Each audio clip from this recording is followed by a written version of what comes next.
السلام علیکم، welcome to scene sports. آپ کو تفصیل سے آگاہ کرتے چلیں کہ زمبابوے اور پاکستان کے درمیان دوسرا ٹی 20 میچ کھیلا گیا، جس میں زمبابوے نے پاکستان کو دوسرے ٹی 20 میچ میں 20 رن سے شکست دے کر سیریز 1-1 سے برابر کر دی ہے۔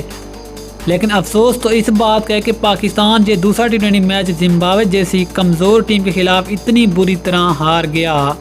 اس لیے تو کرکٹ ماہرین بھی کہتے ہیں کہ پاکستان جیسی کرکٹ ٹیم کے خلاف کسی بھی طرح کی پریڈکشن کرنا غلط بات ہے، کیونکہ پاکستانی کرکٹ ٹیم کبھی اتنی بڑی بڑی فتح حاصل کر پھر کبھی کبھی ایسی چھوٹی چھوٹی ٹیموں سے اتنی بری طرح شکست کھا لیتی ہے۔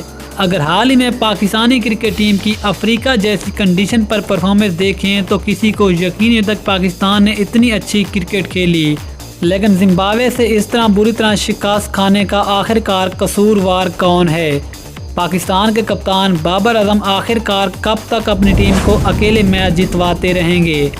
اگر افریقہ اور زمبابوے ٹور کو دیکھیں تو سوائے فخر زمان، بابر اعظم اور محمد رضوان کے علاوہ کسی نے بھی سکور نہیں کیا، اور آج بھی بابر اعظم نے شاندار 44 رنز کی اننگز تو کھیلی لیکن اپنی ٹیم کو فتح دلانے میں ناکام رہے۔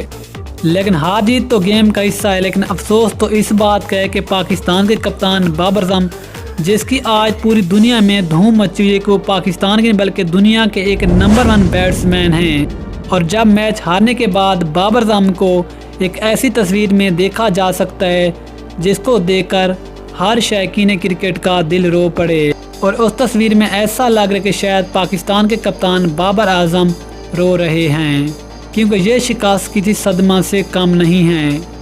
لیکن ہم پاکستان کرکٹ ٹیم کے لیے دعا کرتے ہیں کہ آنے والے میچ میں پاکستانی کرکٹ ٹیم اچھا کام بیک کر کے زمبابوے جیسی کمزور ٹیم کے خلاف فتح حاصل کر کے سیریز بھی اپنے نام کرے۔